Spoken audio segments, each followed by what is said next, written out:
ñuy dalal Cheikh Diop moom mooy secrétaire général Confédération nationale des travailleurs du Sénégal force du changement CNTS FC dañuy dem seetaan loolu bu 8h jotee ñu dellu si waat sur le plateau incha allah à tout à l'heure.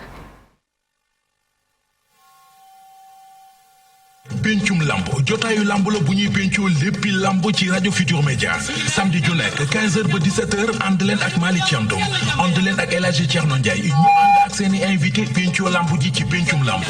mbër yi responsable équipe CNG bi amateurs yi partenaires yi ci gàttal képp ku yëngu ci lamb ji dina teew ci penc mi. pencum lamb sur la RFM avec Malick Thiandoum El Hadji Thierno Ndiaye ak seeni invité lamb ak lamu lambo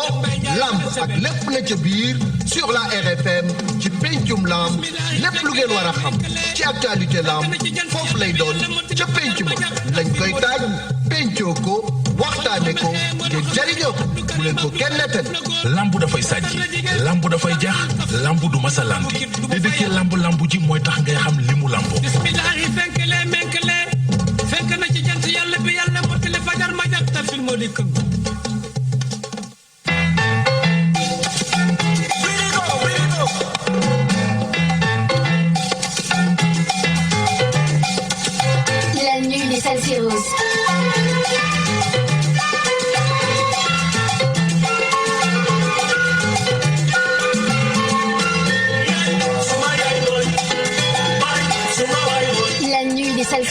La RFM, la radio de toutes les générations, vous donne rendez-vous tous les mardis de 23h à minuit. Latinos au rendez-vous.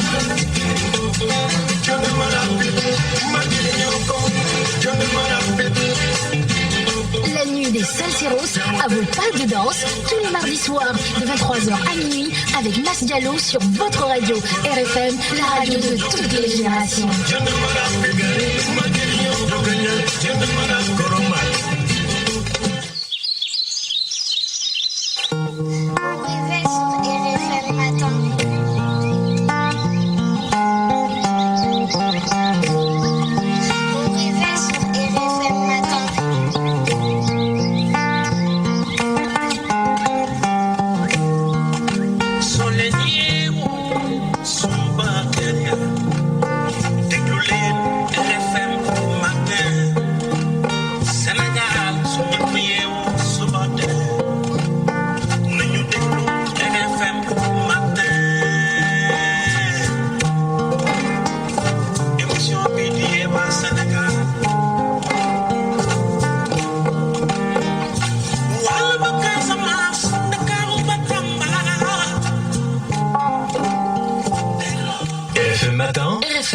émission bi yeewaa Sénégal. RFM matin 7h43 sunu gan Cheikh Diop secrétaire général bu CNTS FC Confédération nationale des travailleurs du Sénégal force du changement asalaamaaleykum sëñ Diop. aleykum salaam suma doom baay nuyuwaale sa nattango yi nuyuwaale également sa auditeurs yëpp ak liggéeykatu Sénégal. Mohamed Alioune Ba mi mooy fas yéene àndal ci waxtaan bi li ñu gën a waxtaanee moo di kaddu yi nga xamante ne njiitu réew mi yëkki na ko ci njeexitalu atub 2021 est-ce que yéen liggéeykat yi gis ngeen ci seen i bopp donte sax wax na lu bëri ci lam ji yëm ci wàllum li mu def ak la nga xamante ne bëgg na koo def waaye ci wàllu liggéeykat yi ci boppam. waaw xam nga liggéeykat yi. il faut que ñu am ñaar yu ñu ràññee ci syndicat jeexitalam mooy li ñuy wax progrès social. progrès social yemul kese ci liggéeykat yi. dafa ëmbaale askan wi. donc ñun suñu mission dafa am porté ci relation professionnelle suñu diggante ak njaatige yi mais également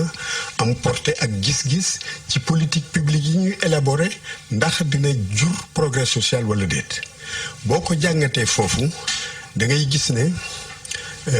chef de l'État dafa def discours bilan ak perspective ci biir discours bi mu bëri ay chantier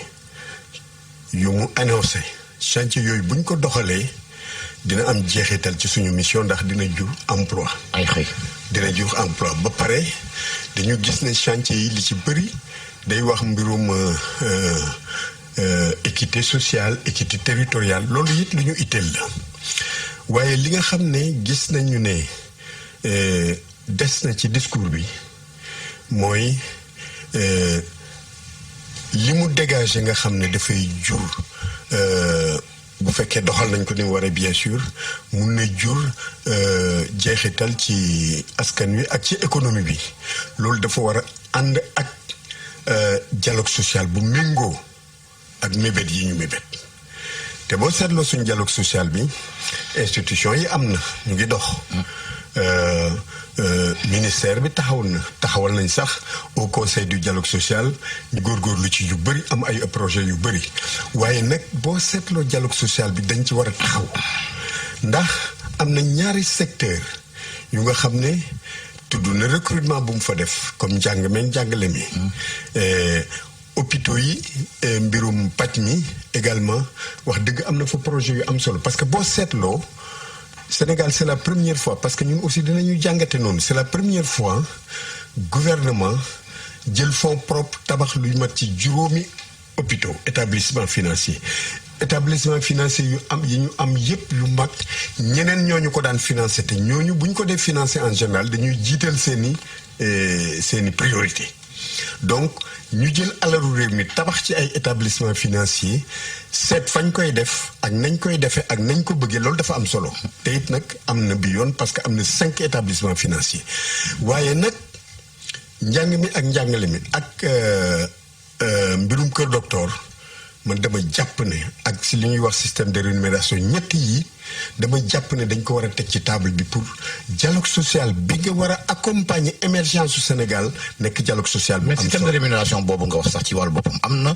li nga xamante ne moom njiitu réew mi wax na ko ci li nit ñi di dundee TVA bi nga xamante ne dañ ko ramener à 18% ay taxe de douane yi nga xamante ne daanaka dañ ko cee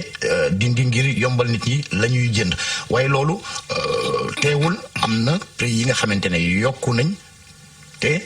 li nga xamante ne moom la nit ki di dugal seeni poos dara yokkuwu ci. loolu effectivement Georges ñun loolu am nañ ci gis-gis parce que ñun jàpp nañ ne ñun CNTS/FC jàpp nañ ne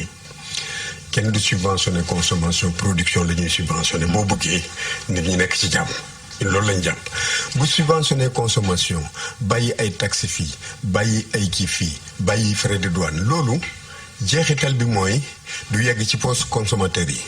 ala kuli al intermédiaire yi dañ ko intercepté te du yegg ci jeexitalu consommateur yi ba pare dina xañ askan wi li ñu waroon a mën a investir ci budget muy taxe yooyu ñu renoncé donc ñun jàpp nañ ne li gën mooy ngay subventionner production mbay mi par exemple c'est un exemple parmi tant d'autres mbay mi nga fexe ba jumtuwaay yi ñuy béyee ak lépp luy am nekk intrant ci mbay mi ñu yombalal ko ñi nga xam ne ñooy béy ba production bi bari production su baree rek njëg yomb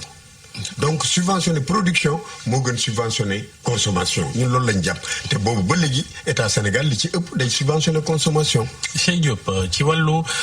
kon coronavirus bi ku nekk gis na depuis presque 2 ans léegi yëf yi métti na ci travailleurs yi waxtaan nañ ci waxat ci yéen ñi nekk ci CNTS/FC yéen tamit nee ngeen ci wàllu en tout cas bi ñu dugalee loi d'habilitation bi y a eu beaucoup de licenciements est-ce que sentir nga ni avec les dernières réformes peut-être yi ñu indi sentir nga ni yëf yi mi ngi normalaat wala ba léegi nii des na ndaxte quand même su ma fàttewul il y avait un nombre extrêmement important de licenciements. oui ñun coronavirus bi loolu wax dëgg yàlla daanaka fa lañ waroon tàmbalee ndax chef de l'État bi muy commencé discours am bi fàttali na askan wi ne coronavirus baa ngi fi ne nit ñi continuer di fagaro continuer di ñekku loolu ñun liggéeykat ñoo ci ëpp solo pour coronavirus bi jógee fii ndax coronavirus bi dafa dal ci suñ kaw xëy mi ñu am ay perte d'emploi am ay perte d'activité parce que xëy mi ñaar la informel ak formel. Informel bi am nañ ci 6,2 seulement pour cent. voilà secteur formel pour secteur formel bi. donc informel bi daf cee am solo te informel bi dañ ci am bëri ay perte d'activité kon mën nañu wax ne jeexitalu mbas mi ci liggéey bi dafa am solo lool chef de l'État moo tax bañ dajeek moom bi mbas mi soog a tàmbali dañ ko waxoon ne ko na fexe ba ndax mi bañee bari ci secteur formel bi secteur informel nañ xool nu ñu leen di dimbale entreprise yi aussi nañu xool nu ñu leen di jàppale ci la defee woon plan boobu plan de résistance boobu waaye ci secteur informel bi am na ñu bëri ñu nga xam ne ñu ngi jooytu loolu dafay wane ne war nañu réorganiser waat suñu secteur informel pour que bu ndimbal amee mën a egsi ci ñoom parce que organisation bi moo tax ba eggul ci ñoom bi ci des mooy am na ci nag njaatige yu bëri profité nañ ci bas mi pour régler ay compte li may wax régler ay compte licencié ñii wàññi fii wàññi fële loolu it war nañ ci jàngat parce que suñu secteur privé national ñun syndicaliste entreprise daf ñu itteel secteur privé national war nañu xoolaat dëgg gestion entreprise yi ci ñaari fànn mënuñu nangu entreprise bu nga xam ne dafa am juróom fukki at wala ñeent fukki at wala fanweeri at di def ay bénéfice mbas mi dal ci kaw matul sax juróom benn weer mu ne mënatul fay loolu kenn mënu ko comprendre loolu problème de gestion la bi ci des moo di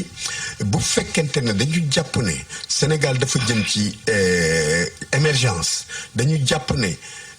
jàngat yi ñu def yépp dañu wax ne Afrique mooy futur pôle croissance su adduna bi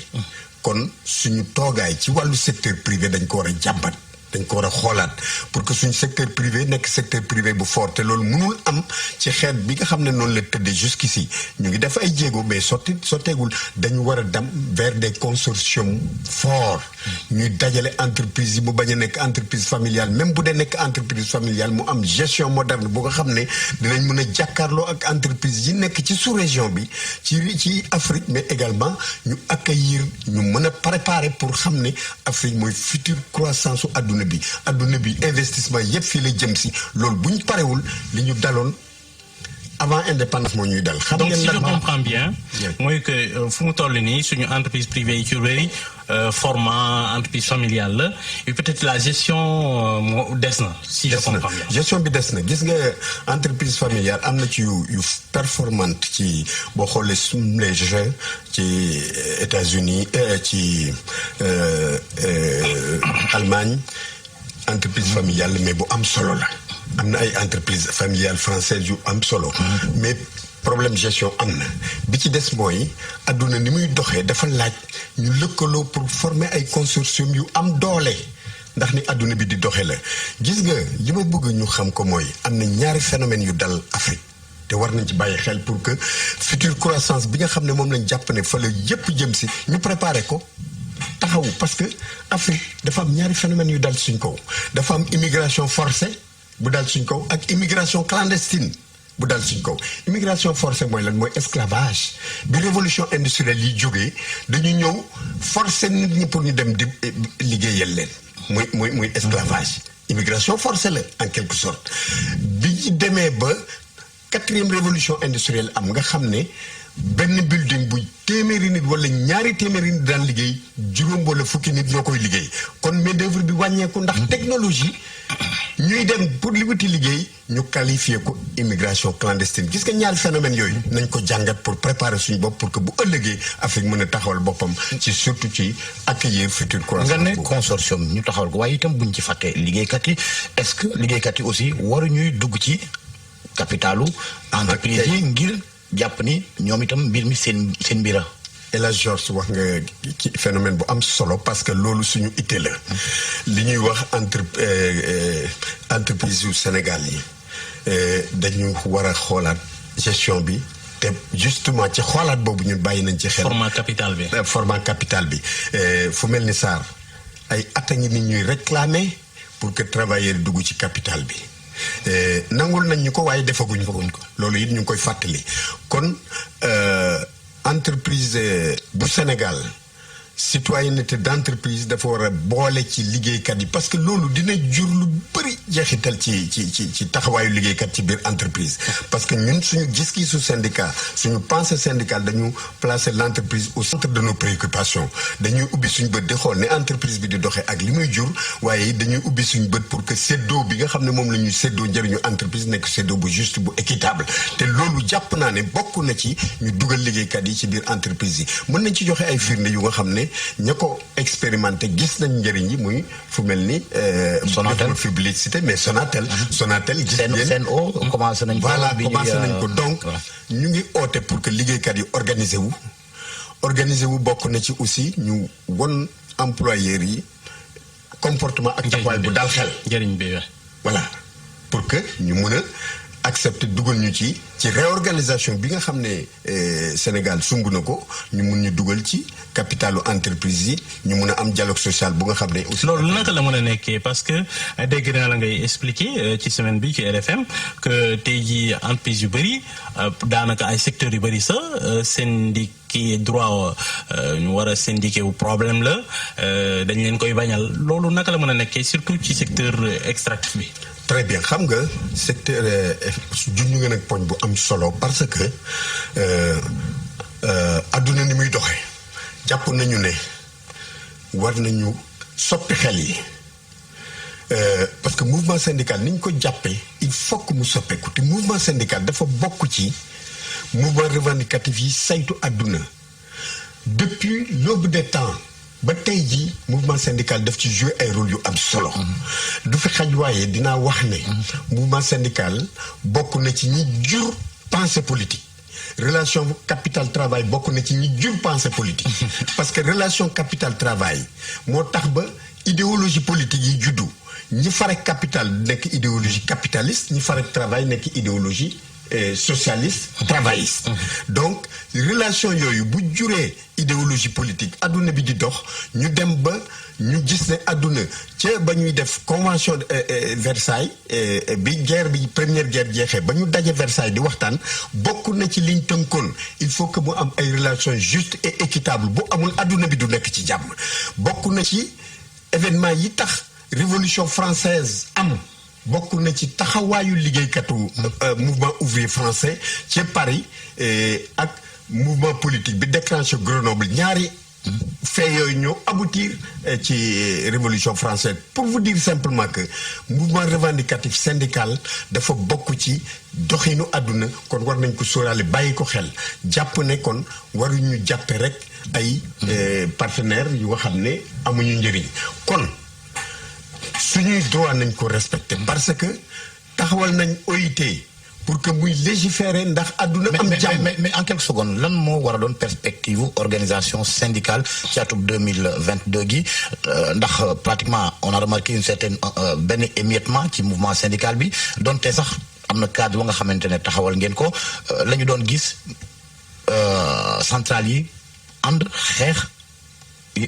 ça fait très longtemps gisatuñ ko. waaw dëgg la loolu daf ñaari phénomène moo jur moo tax ma waxoon sànq ne nañ waxtaan ci njàng meeg njàngale mi ak kii bi ak santé bi waaye ci wàllu secteur privé violation yi mu évoqué mooy yi ñu sonal ci secteur minier bi ca Mako ak fépp fi nga xam ne ñu ngi fay def or ñu ngi fay exploiter or PMC ak AMS dañ fay tere même ci pétrole bi dañ fay tere ay élection même ci pétrole bi Star Énergie day tere élection fu mel ni Petrosen day tere élection fu mel ni Fortesa day tere élection loolu mënuñu ko nangu tey daañ ci dellu si waat ci yeneen i anam jërëjëf Mohamed Alim Ba jërëjëf Cheikh Diop secrétaire général CNTS FC Confédération nationale des travailleurs du Sénégal force du changement di ziar soxna Naata Mbaye ak ñemu àndal ca TFM ñu yendook jàmm. merci beaucoup Georges Déthié Diop ak Mohamed Ali Mouba l'Africain sant leen gërëm leen bu baax a baax ak toute l'équipe de RFM Matin.